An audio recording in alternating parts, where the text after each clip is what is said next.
So welcome. So it's a pleasure to be here. And my name is Perry Klebahn, and I'll introduce our amazing guest, Jake Miller. I teach here. I teach a program called Launchpad, and we'll go in the Wayback Machine and talk about, I'm sure that'll come up as part of Jake's experience doing that program. That's where we met in 2013. Jake is an amazing individual who built a product company called Fellow. He'll walk you through a little bit about what he makes. How many people know Fellow products? Okay. Opportunity. Yeah. And so what do you think, what are Fellow products? I just think of coffee. Yeah, coffee. So coffee products. So if you haven't looked, you'll see quickly, we'll walk you through, but he's a founder that's developed skills in an MBA from here and is an amazing engineer in his own right now. He's amazing at ID, he's amazing at people, he's amazing at all these things now. But we'll hopefully tell a story. He actually put together a couple images where we'll talk about the journey from the very beginning. I'm super passionate about passing on and understanding to you about what it's like to start. And that'll be definitely one of the topics we get into. And Jake's a friend. So it's just really, it couldn't be more of a pleasure to be here with him. So with that, Yeah. let's hear a little bit of your story. Well, hi everyone. It is an honor to be here. First, just want to say thank you to Perry. I started Fellow out of Perry's class 13 years ago. Fellow would not exist without you, without Launchpad. So thank you. Thank you. Who here wants to start a company someday? Oh, come on, Okay. raise them high, raise them high. You should be here because you want to. It's an amazing experience. Yeah. You're in for a ride. And we'll try to kind of paint a picture of that ride, at least my ride, over the last 13 years. First, some of you know Fellow, many of you don't. We're trying to build a global brand. For the last 13 years, we've been laser focused on coffee and espresso. As a brand, we really stand for all style, all substance. So beautiful products that work incredibly well. Think like Dyson in the kitchen. That's the comparison. And why coffee? I love coffee. So for those of you who want to start a company, you better start a company in a category that you're personally excited about. We're in year 13. The first 7 years were miserable. And I got to wake up every single day and at least work in a category that I was excited about. Yeah. I love product design. I love coffee. Smash those together. You get this brand. Yeah, I remember meeting Jake early on and, why are you doing this? Why did you pick this? He said, I just want an amazing cup of coffee. I just think this can be so much better. Personal unmet need. Yeah. I'm like, this should exist. Yeah. Well, let's show them a little bit about what you do, and we'll go in the Wayback Machine. So this is kind of gives you a feel for our assortment today. We're based in San Francisco. We've got about 100 employees there. We make products right now just focused on coffee and espresso. So we just launched this espresso machine. We have coffee makers, kettles, grinders, storage, drinkware. Kind of the story of Fellow on at least the product roadmap side was design around a customer, design around a job to be done. So we centered that coffee lover, the person who wanted to brew incredible coffee at home, and said, what does that person need? They need a grinder, they need a scale, they need a kettle, they need a coffee maker. Someday they're going to be excited to get into espresso, so we're going to give them an espresso machine. So it was very focused on that individual. And I think when I look back at the last 13 years, that part of our success is that focus. Again, we put the blinders on. I remember probably 7 years ago, I designed a mixology set. I'm like, this is beautiful. And then we'd prototyped it, and I'm just like, we're not ready. This is not our customer today. Yeah. In October of this year, we're going to launch that mixology set. And I'm like really glad that we're launching it, and I'm really glad that we waited 7 years. Yeah. Because we have to be known for something. So that's where we are today. Where were we? Okay, this is 13 years ago. Okay, this is 2013. Okay, the product. So I went back to my midterm grades. Jake and his friend who helped him start the company, Matt started a company, Tentcraft, right? In totally separate, but you guys are an amazing duo. They started a company called Profile. It was the name of the product, the Profile Brewer. He'll explain in a moment. And I looked at my midterm grades. Michael Deering, a fabulous individual that helped me start Launchpad and I worked with for 5 years. We wrote up grades and we said, Jake, we think you're doing great. You need to work harder. And maybe you should consider letting somebody else do the industrial design because what's in his hand we thought he really was challenged, and here he is. How many design awards have you won as a company? Don't listen to your teacher. Yeah, totally. But you've won like every international. They are known for their design, so he has an amazing eye, and it's like don't listen to your professors is right. It's like okay. But let's talk. So this is midway through the class. We have this event. It just happened. One of our students here, Nolan, just went through it. Is midway through the class, you've got to sell your product, you got to do this stuff, and they have this idea for a product, and we're going to go a little bit deeper into this because I think the story of this is really is a total surprise what happened with their first product. There's a great idea behind it. The mission of the company is very clear in that first product. But here they are selling coffee, selling these brewers, and then take us from there. And I've got the next slide queued up for you too. So for those of you who want to start a company someday, how do you go from idea to company? Yeah. Like that jump is really hard. And Launchpad supports that. So in Launchpad, you try to go from idea to should I start this company in 10 weeks? Is that? Yeah, 10 weeks. So for us, for me, that was, can I actually design a product that someone gets excited about? Is there product market fit? We prototyped a bunch of different coffee makers. This is the Duo Coffee Steeper kind of V1. Which is a combination what? French press and pour over. Okay. So like, how do we get the best of both worlds? So I graduate, we finish the class, and then you're stuck with this prototype. And you're like, well, what do I do here? How do I take the next step? N of one. So we put it up on Kickstarter. And this is 2013. Is Kickstarter still a thing? Yeah. Okay. Less of a thing. So this is this idea. You put up an idea, and I told myself, if this gets funded, I'm going to start this company. I'm going to say no to this high-paying job, and I'm going to do this. Yeah, you got it. Yeah. So 30 days later, we had raised $193,000 for the product. That's the kind of close to final ID. And I remember thinking, man, I am rich. This is easy. Like everyone should start companies. It took me another 18 months and $300,000 just to deliver the Kickstarter units. Like this Kickstarter project was a massive failure. But it started the brand, it got me going, and then designed product 2 and 3 and 4. And tell them about the product. Is this a product that's still in your product line? No, this product failed. Like it did well on somewhat well on Kickstarter. We sunsetted the product probably in year 4 or 5. I had designed this set myself, engineered it myself. I'm not a designer or engineer, classically trained, and made a bunch of design decisions, but learned a ton in the process. Figured out. No, mine broke. It was like literally at some point. Sometimes the glass would fall out the bottom, it would shatter. Yeah. We'd cut a cat. I had to pay legal bills, vet bills for a cat. So what I think is amazing about this is, here he is successful. And if you go back in these founder stories, we talk about failure sucks, but instructs and all these things. And I think you still hear a lot of stories about, hey, everything kind of worked out. I think this is your least successful product. Yeah, by far. Okay, so your least successful product is the product he launched with.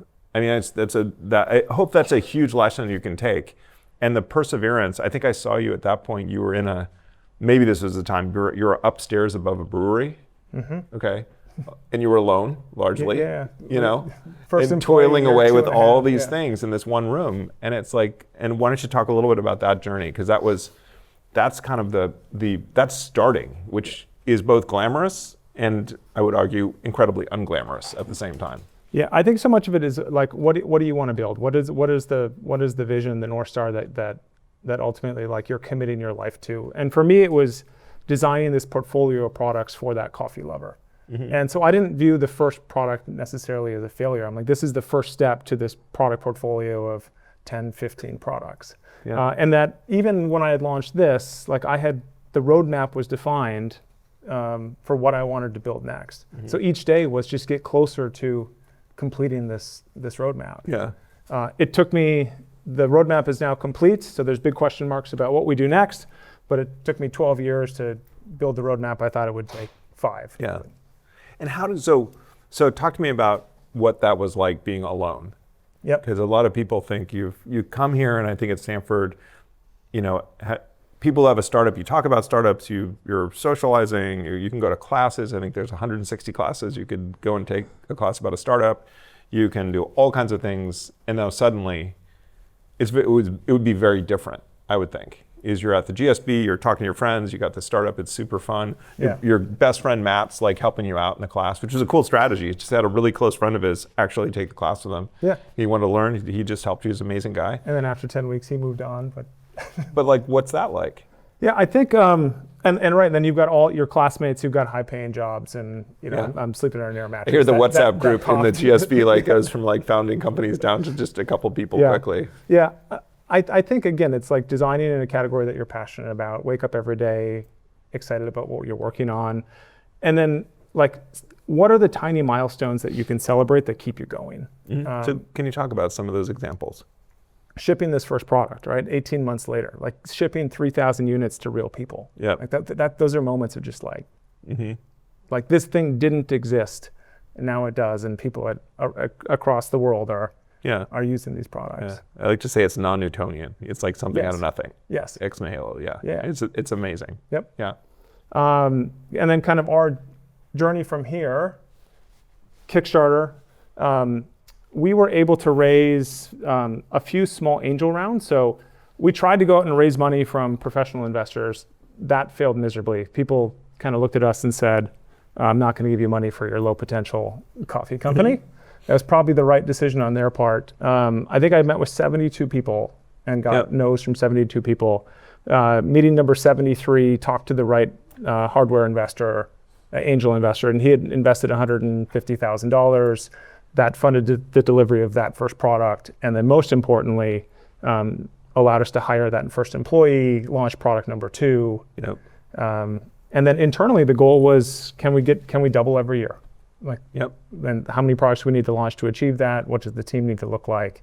And the ramp was, these ramps are somewhat exponential. You go year 2, it was 3 employees. Year 3, it was 4, then 6, then 9. Then 30, then 50, now I think we're at 120 or so. Yeah. And how did you, what I found with product business is at some point you've got to get a breakout product. Yep. So how did you get from a product that was a moderate success, but quickly was very clear it's not the future you had hoped for, to doing what Stag was, which Stag is a kettle that warms, and I think it's to say that it's so much more. It has beautiful touch and feel. It has a handle that's weighted a certain way, so it feels a certain way when you pour. It has a beautiful, I think it's anodized color. Yep. It has this really cool feature to set the heat to a certain level. And if you want to make perfect coffee, you actually want it. You want that subtle control. Yep. So all these things are true. But how did you get from kind of big breakthroughs for us? So this was product number 2. It's our Stag kettle. I never thought I would be a kettle entrepreneur, but so we had there's actual world barista championships, like people compete and who can brew the best coffee. So can I just say that's something we should all look a YouTube video. It's actually a pour over contest. Just to say it again, that's right. They literally pour over coffee. Yeah, there's a whole presentation around it and a story, and you're selling these competitors. Yeah, totally. So how did for this one? We got the best baristas and brewers in the world to use these products in competition. We got the best cafes to use these products in service. So so people were coming in, ordering great coffee, and they saw our products in the best cafes around the world. So, just because I think it's super helpful to the audience, how'd you get? You're still alone largely. How do you get, when we say we, it wasn't we at the beginning. 3 at that time, yeah. How did you do that? How do you get on a plane and where do you even know where to go? How did you, distribution you're getting side? so much smarter, so exponentially faster, right? Yeah. How does that work? At least on the distribution side, a lot of it is just hustle. We are calling cafes, we're going to trade shows.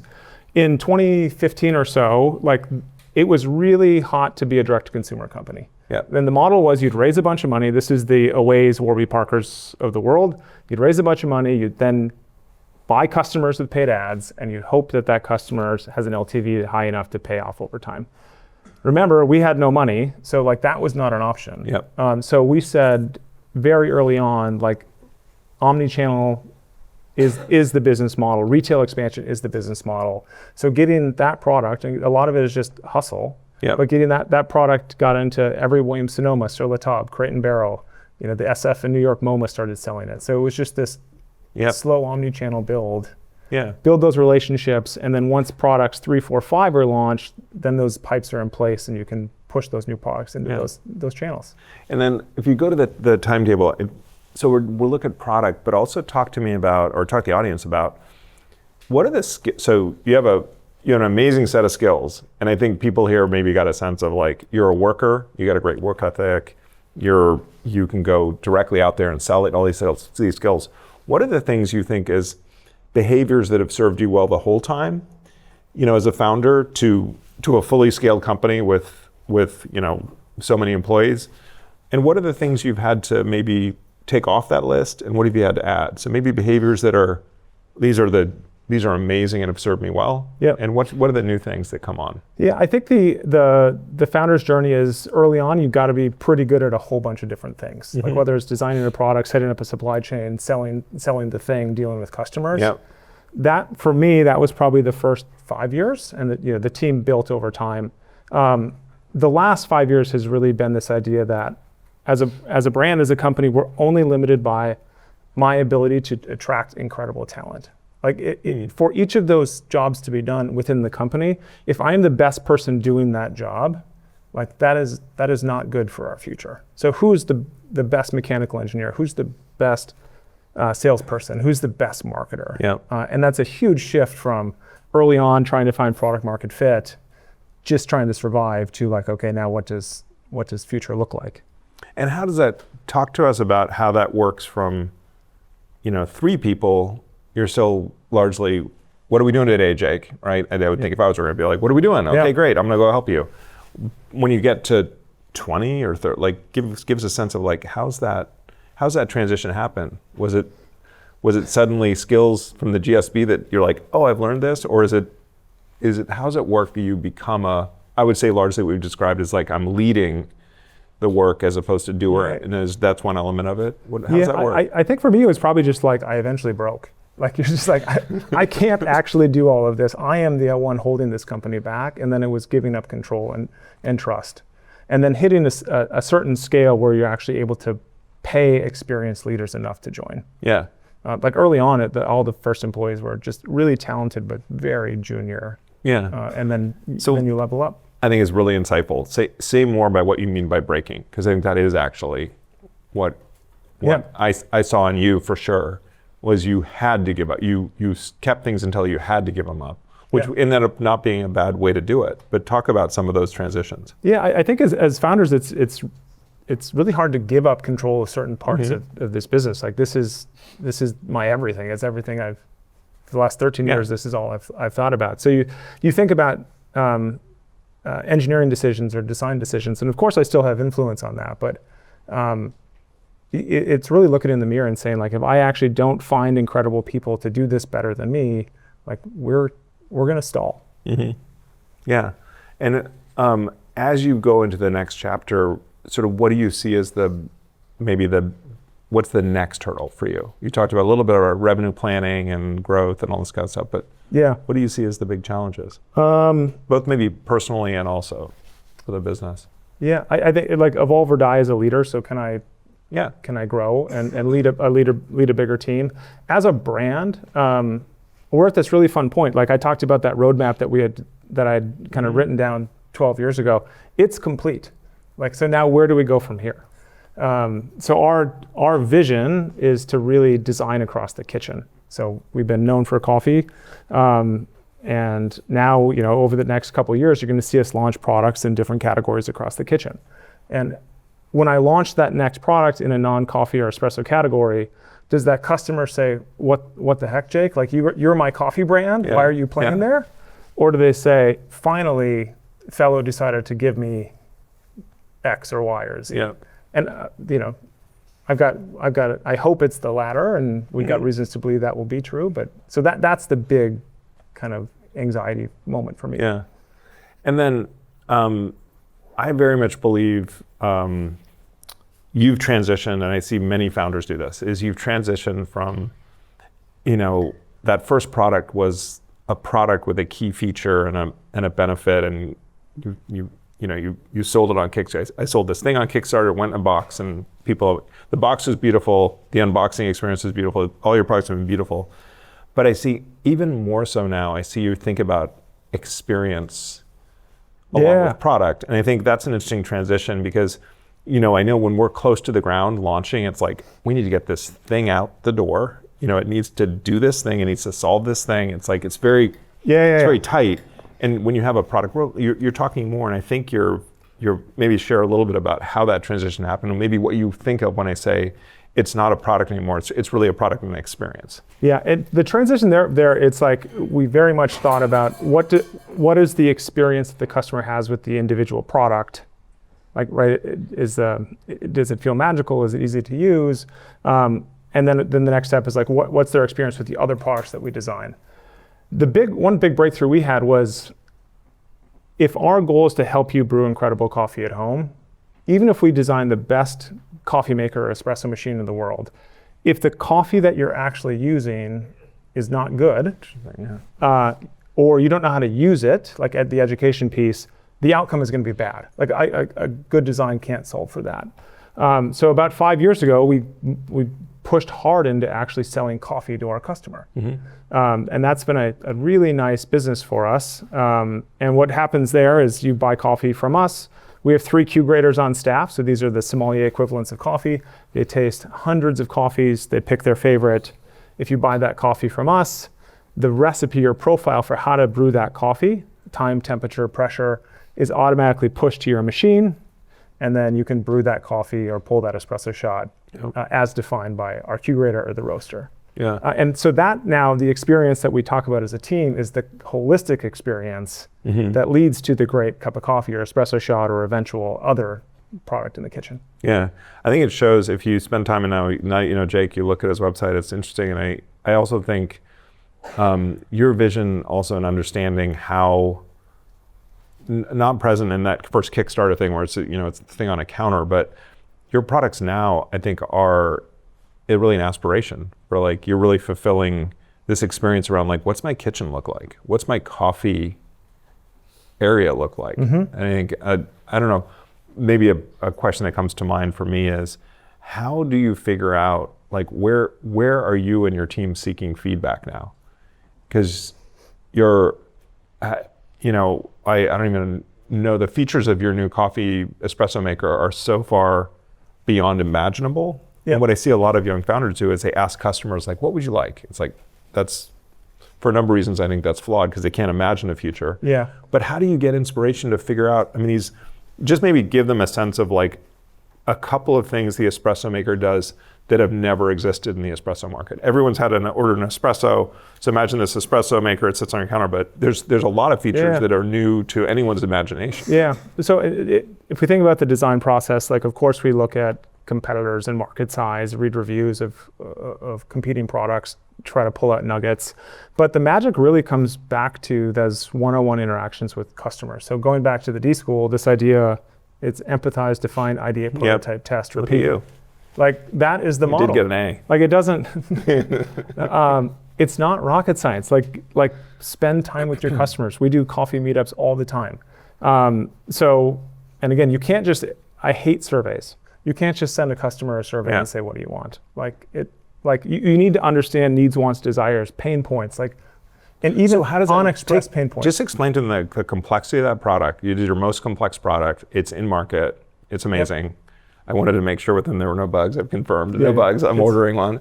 But talk a little bit about some of the features because it's lot of things came. So one big insight that just came from talking to users, like what basically every competitor espresso machine that exists, we have at our headquarters, and we'll invite users in to use those products.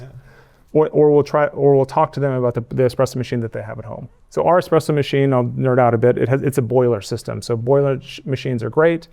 Temperature stability, pressure. They take 10 to 15 minutes to heat up. So you talk and that's the only that is the reality of a boiler system. So you talk to a user and they're like, okay, walk me through your morning. I had one of those Pavonis. It looks pretty, but it's like 15-minute terrible. They're like, well, I get up, I turn my machine on, I brush my teeth, the machine's still not ready. I let the dog out, the machine's still not ready. And then I pull grade espresso shot. And they didn't say, oh, I hate the wait up time, because they think that's all that's possible. right? So what we did, I pushed the R&D team and I said, you get 2 minutes. Like Yep. it's a boiler machine, you get 2 minutes. Yeah. And then it took the team 6 months, and they came back and said, great, Jake, we cracked the code. Like we launched what we call the boosted boiler system. It's globally patented. It's a boiler machine that heats up in 2 minutes. Yeah. And then now the user sees that and it's like, oh my God, like, and then comparison shop that versus that 15-minute heat up time. Yeah. That's amazing. Yeah. Yeah. So now, like, how are you thoughtful about your time? Like, how do you stay immersed, and also maybe talk a little bit about those that have an experience of selling through retailers. Yeah. Like, how much are you working with them the same way you're working with end customers, or, things have to now sell through on a shelf too. So there's also, I'm sure, mechanics to how you design for that. Yeah. On the time point, I think that my point of advice there is simple. It's just like, that's like the most important decision you make is how you spend your time, and that's really hard to figure out, and I'm still figuring that out, but that's the like unlock for me. Well, and tell it one story about Jake, because I think the last time I saw him in San Francisco, he's got a beautiful office. He took over a space on Alabama Street, and we were meeting, and there was also an event. And I remember you're kind of like, well, I'm gonna stick around and like launch the event with these guys. It was with the espresso maker, and you're having a bunch of people come in, and a bunch of people are tasting, you're pulling shots, you're like, this doesn't taste right. Like, wait a minute, like, what do you think? What do you think? What do you think? And that was seeing you sort of operate. It's like, you're all in. Yep. Still, It's like, if there's people here that want to try this, I want to be around to like watch their expression. Yeah. Which that was like a great example of what we're talking about. Yeah. So how you spend your time is everything. I'm not great at it. And then the second part of that question is just retailer relationships. So now 60+% of our total sales are through retail partners. So we just got into Best Buy. We just got into select Target stores. And so there's 2 challenges there. Like, can you sell it in? Will they take a bet on you? Mm-hmm. And then you celebrate that. But what really matters is velocity and sell-through. So every single week we get sales data, and we're pouring over how many units sold by store, units per store per week. And then success is like very rapidly responding. Is it, okay, I need to run more geo-specific ads. I need to do different in-store merchandising. I need to... It's a whole education after you got the education directly. Yeah. So we, like, for example, we're in Williams-Sonoma. So I'll do like a weekend shift, or I'll go to Saturday and like work a store. So I go into one of these, and I'm standing there, and next to me there is a Breville, a DeLonghi, and a Jura sales rep. I'm like, so Breville employs 180 people to just work these retail stores for other retailers. The evil empire, never buy their products. Yeah. So now we have 4. There's 4 people now. You can't say that. I can say that. I'm going to take. But Yeah. The other thing, maybe one other thing I think that's really relevant, then we'll open it up to questions. I guess there's a lottery. One of you is going to get the first question. You talked a little bit about the excitement, and I remember like we're always like, I'm totally excited. Like, you've sold a couple coffee makers at night launch, and then you're like, and we loved drinking the coffee, right? It was amazing coffee, and then you got the Kickstarter. It's like this. Oh my gosh, this is so great. Talk to these folks about the other side of that, which is there's absolute lows. Yeah. And it's sort of, you have these amazing exhilarating highs, but then you have also like, you get a call and somebody's cat died because the thing broke or whatever happened tragically. Yeah, but talk to me about that experience and being a solo founder. Yeah, I think I think if I did it again, I'd have a co-founder, right? Well, say more, why? I think with entrepreneurship, and for those who will start companies and those who have, you know this, like the highs are higher than I imagined. Like, I'm a pretty steady guy, but like the big wins were like, wow, this is awesome. The lows were lower than I ever imagined. It's just these emotional swings, and right or wrong, especially in the early days, the personal happiness is tied basically to the performance of the company in the prior week, or like how much cash you have left in the bank account.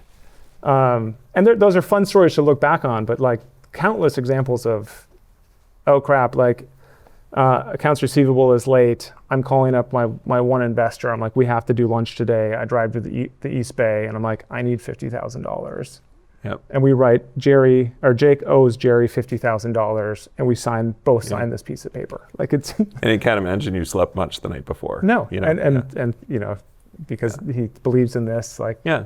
he wrote that check. But Yeah. like those were like weekly, Yeah. like moments, like those lows and those. They're close proximity. Yeah. Well, I think that's great. Thanks for sharing this stuff. Yeah. It's so personal. With that, I think if you go to the next slide, at some point we'll get a seat number here. That's good. These are. So we've got a seat number, and if you have questions, the microphone's here. We would love to open it up for questions for the remaining roughly 15 minutes. Actually, I can ask one question that is the really traditional question coming from Tina Selig, and that's called what you wish you knew when you were 20. So I want to ask you, is there anything that you want to remind your 20 years old self? What I wish I knew.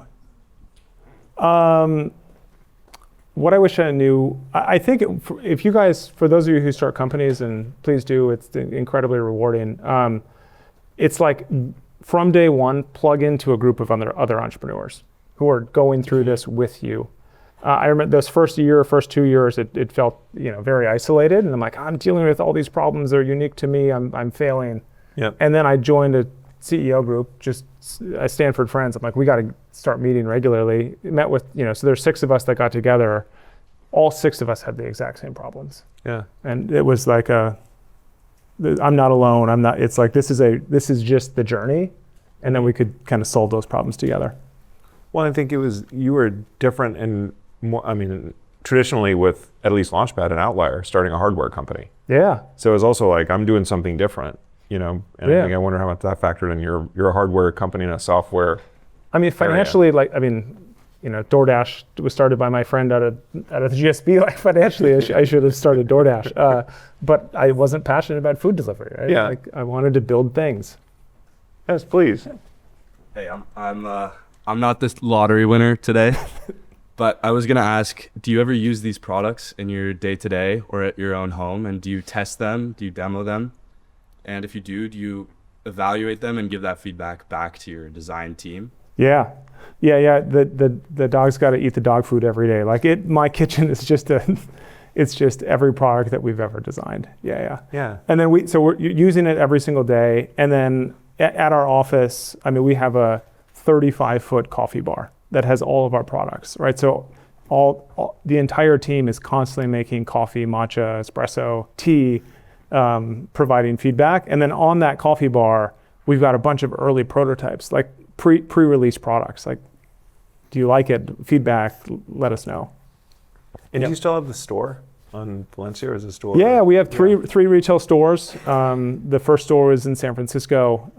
We officed out of the back. There was 8 of us in the back room, 1 bathroom, no window. But we signed the store lease so we could get closer to the customer. So I made each of us work shifts at the store and then talk to customers every single day. Like, it was one of the best decisions we made. Yeah. I really think that was a fabulous example for me to hear is you found a way to have your customer literally 10 feet away. Yeah. Which so many times with founders, they say, oh, it's kind of hard to get access to my customer. I got to line them up. I got to do this stuff. And I thought that was a genius way to be like, somebody's wants to brew a cup of coffee. And if you literally would bring stuff out. I remember The vividly. answers are not in your office. Most all of our first products were black, like the Henry Ford approach. And then we're like, maybe we should launch a white one. So I'm like, I don't know, do people want white things? So I spray painted one of our products white, and I just put it in the retail store. And then we kept track of how many people brought up the spray painted kettle and were like, I would like to buy this. And we'd be like, oh, we're sorry, it's sold out or something. And then we're like, oh, let's launch a white one. Like, this stuff is not that hard. Thank you. Yeah. Of course. Instead of sitting in your office being like, should we, debating for weeks of like, should we launch another color? Just spray paint the or thing. we said doing a survey. Yeah. Which is, First of all, thank you both for being here. So right now, the marketing landscape seems to be really competitive in terms of direct to consumer. If you had to kind of start over, how would you gain initial traction? Yeah, and so the direct to consumer business is still critical for us. It's probably a third of total sales, but it's those deep relationships. So the customers that buy from us typically buy, coffee and multiple products. I think the omni-channel approach from day one was the right one. Like now you look at brands today, like they're like, we got to get into retail, and those D2C brands have pivoted to the omni-channel model that that playbook that we've been running for 13 years. Yep. So what kind of like marketing channels would you start with? Like, let's say it's just you and you don't have like too much money. Like, how would you approach that? Yeah. For a paid ad specifically. Yeah, would you even start with paid ads, or would you go like more organic content? I think if you can get it, press, if you can get close to influencers, thought leaders, I'm not like we spend millions of dollars every year on paid ads and with Meta, and so I'm not against that. Just very early on, being very careful because you can blow through so much cash so early. All right, thank you. Yep. Hi, I think you guys both touched upon this, but rather than surveys, watching and observing user behavior is probably the best for user feedback. But once a user finishes using the product and you're done watching them, what are like the first few questions that you ask? And the second question is, what's your favorite type of coffee? Yeah. I think just observation, the questions like, what did you love about that process? What annoys you? Having them talk through each specific step live, like I'm doing this now. Here's what I'm thinking. I'm doing this now, and that it's through those observations that you can have those insights, those aha moments. And then the favorite coffee. I think I remember like many years ago having an Ethiopian Yirgacheffe, like natural coffee that tasted like blueberries, and I tasted it and I'm like, wow, there is something different about this coffee. Yeah. Oh, are you from Minnesota? I'm not, unfortunately. Oh, well, cool shirt. Can't. Not to be too literal, but I wanted to ask what fills your cup, I guess, moving forward, what keeps you going in this field after over a decade? And then a second question is how you found the target demographic and how you marketed outside of it. Yeah. Thank you. No, great questions. What fills my cup? I still get, although kind of probably the design piece is a smaller part of my day-to-day, I still get really excited. Like my favorite days are in the product studio, in the lab, working with our engineers and product designers. I started this company because I love design, and that's what fills my cup. And then I do all the other stuff so we can fund the more cool design stuff. And what was this? The second question was? Target demographic. Yeah, and I don't know if this is the right approach or not, but I just designed for myself early on. Like I'm like, there is a lot of people. Like I want elevated coffee gear that looks great, that functions really well, and like there's got to be more people like me. So. Thank you, Jake. So I heard that Fellow actually had a quite tough time like raising funds, especially in the early days, right? Big time. So how could you distinguish those useful rejection signals, let's say, versus those noise that you simply need to push through? Yeah, great question. I'm glad you asked that. Yeah. Looking back on it, I think I was talking to the wrong investor early on. I was talking to the venture capitalist, the software investor, the person who needed, the potential unicorn outcome, and that's wasn't Fellow certainly at the time. And so the feedback I got was really like, this feels like a really nice lifestyle business. Just pursue it as that. And like there wasn't a path to like this is a venture investment. Once we started talking to the right product investors, the right hardware investors, angels specifically. We did, for the first 10 years, it was only angel investors. Like these are people, they cared about design, they're personally passionate about coffee, like they're investing in a personal hobby of theirs, and that fit really, really paid off. And now we don't want to raise more money, and we're in a good spot. But yeah, thank you, great question. Yeah. I was wondering, what is your pricing strategy like? Are you selling lifestyle brand, or are you saying like focusing on high-end market? For example, some German coffee makers like creating Millie and people just buying like as a Mercedes-Benz. Yeah. Some customers, for example, my mother have a collection of SMEG fridge, SMEG mixer. So she just ended up buying a just drip coffee maker from SMEG. Yep. And I've seen a really great pot, like a red one on the first slide.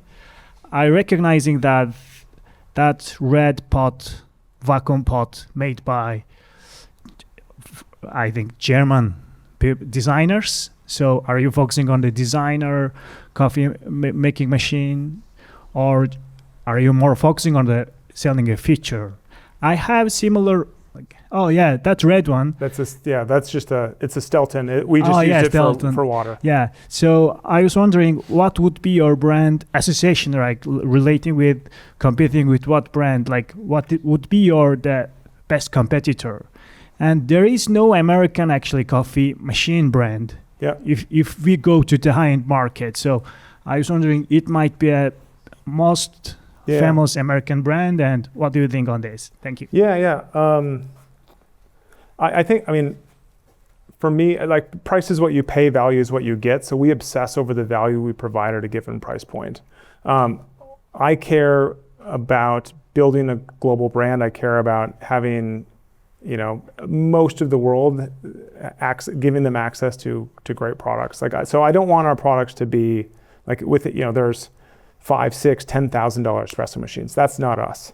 Like our espresso machine is $1,500. It performs, like, to get the feature set that has, you'd have to pay $5,000 or $6,000 or $7,000 today. So the value that we designed into this is we said, okay, $1,500 is the price point that allows us to invest in the BOM, the components that give us innovation and true benefit to the customer at a price point that a lot of people are going to be able to actually afford. So I don't want to take this crazy premium. Like, think like affordable luxury. I want to, like, we're in Best Buy, we're in Target. Like, that's where I want to be. That's where I can reach the most people. But I also, at the same side, I'm not going to just crater price. Like, you're not going to see us launch a $300 espresso machine, because at that price point, like, we can't offer real magic in the product design. Like, it's going to be cheap. It's not going to perform. So it's trying to find that right balance where it's a price point that allows us to provide value. Yeah. To the investor question, one other thought is the investor feedback is really important. Like, listen to it, absorb it. Like, these are really smart people who've seen a lot of different pitches, and then selectively ignore when you think they're wrong. Like, a lot of investors get it wrong. So don't take all feedback as truth. Well, and now, as far as, do we have a few minutes still? Okay. Now also, you made the transition to self-funding your growth. Yep. So you no longer are dependent on outside capital. Yep. So can you talk a little bit about that? Was a transition and something that was hard fought, I know, to make it work. Physical product companies have inventory, they have to order the inventory, they have to stock the inventory, they have to pay for the inventory. A lot of times you probably are selling out fast, but the cash flows are incredibly complex. And I can't imagine, I remember with your product pipeline, it's like these new products, you have to figure out, like, can I afford the inventory of, like, an expensive product, because the inventory is a lot more, and all these things factoring together. How do you get out of the loop? More and more, many people now, the venture market's different. It's going to be very different in the coming future. It's like, if you're not a AI that the VCs think can be $1 billion in their infinite wisdom, it's like there's not really many dollars out there. Hire an incredible CFO that helps you with this. But we have 4 distribution centers around the world, currently $25 million in inventory that we've paid for, right? Like, that's real cash tied up. And 7 million or something, like some huge number in tariffs that you're going to get refunded. On the profitability side, again, because we weren't really able to raise significant amount of money early on, like, the focus was profitability from day one. We didn't hit profitability in year 1 or year 2, but we were profitable earlier than most startups because we had to be. There was no other choice. Do you see that now in hindsight as a benefit? You can't change your journey, but is it a benefit? Let's say we would have successfully raised $5 million 10 years ago, we would have failed. I would have launched a product that we weren't ready to launch, that the market wasn't ready. I would have just tried to figure out how to spend it. Yep. So there was a amount of discipline that having no cash forced us to really pursue. And is there a dark side of that too? Are there things do you think it costs you more time? Do you think it? I think we could have, probably year 5 or 6, we probably could have raised more money to accelerate the roadmap. Mm-hmm. But we were, first year 10, we were, profitable. Year 4 through 10, we were profitable. Then we said in 2022, there's all these cool things we want to build. I actually can't fund them today. So in 2022, we went out and we raised our first real institutional funding round. We brought in $30 million. The espresso machine is one of them. We're sitting there in 2021 saying, the world needs a fellow espresso machine. This is a huge opportunity. That machine was millions and millions of dollars of R&D. Mm-hmm. So then we went out, raised $30 million and said, no, I have a plan. I can't execute on that plan without cash. Brought in cash, hired 50 more people. Next 2 years, lost money Mm-hmm. at planned, but scary. Yeah. And then, then that turned back to profitability and scale. And yeah, you're one of the rare ones I've seen that the discussions about even profitability and margin were sort of built in from the start. Yeah. Of like, is this viable? Is this viable? Is this viable? In a way, it laser focused you on stuff like the debate about, I remember your debate about the kettle. Like, am I going to be a kettle company? It's like, you do cool features, but it was also like, oh, this really does work. Yeah, and because we didn't have the cash to take on the complexity of a product like a coffee maker and espresso machine. Yeah. We did have the cash to take on the complexity of a kettle. That's a good idea. Launched kettle, it turned out to be successful. Yeah. Well, how are we doing on time? Okay. So it's kind of an interesting question. So they're all folks who are leaving, and going to start businesses or in here to learn about it. What do you, if you look back at those first couple days, what are the sort of stepping stones that you thought were like, these are the things as I put these couple first steps into fellow that you sort of see now being things that were critical about your success and sort of getting your trajectory right? Yeah, I think everything goes back to the customer, right? Businesses only exist because we have customers that are excited about what you're selling. Mm-hmm. We make something for X, we sell it for Y, and it's that customer who buys it for Y. I think so many companies forget about that customer. They forget about that reality. Mm-hmm. So the advice is like, obsess over those first 5 customers, 10 customers, 100 customers, 500 customers. Like, when we launched the espresso machine, just an example, and we had a customer in LA who bought a machine. The machine failed it was dead on arrival for whatever reason. It got damaged in transit. We have a store in Los Angeles on Abbot Kinney.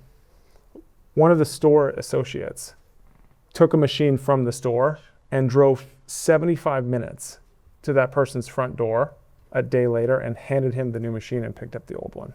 Yeah. Like that. Yeah. That math doesn't work. Yeah. But that person said, this weekend I'm doing this coffee event. I'm going to have friends over. It would mean the world to me if I got it. And we're like, we'll drive it. Yeah. Because it's what you stand for. It's what you it's stand a great for. example, yeah. And the employees tell that story, I'm sure. Completely. And that person I bet that person has told 100 people. They're like, you're not going to believe it. Someone from Fellow knocked on my front door and handed me a machine. Yeah, it shows, that's a good example of what I would call product to product experience. Yeah. Like the experience they had with it, they're going to, every time they pull a shot, they're going to be like, I have to tell you a story about this espresso maker. Yeah. That's a great example. All right. Okay. Okay. Thank you guys so much. Okay.